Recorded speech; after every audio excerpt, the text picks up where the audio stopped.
Ever find yourself snapping at the sound of a microwave beep? Or feeling like every conversation in the room is blaring straight into your brain?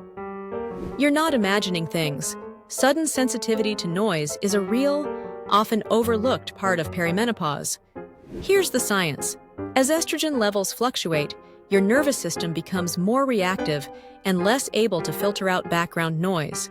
That means sounds can feel physically painful or emotionally overwhelming, turning everyday noises into triggers. It's not just you being irritable or dramatic. It's your body's chemistry literally changing how you experience the world around you.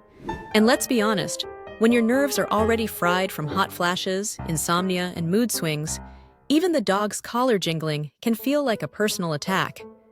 You're not alone, and you're definitely not too sensitive. So what can you do? Try noise-canceling headphones, create a calm-down playlist, yes, even some BTS if you need a mood lift, and don't be afraid to step away when things get loud. Advocate for your comfort.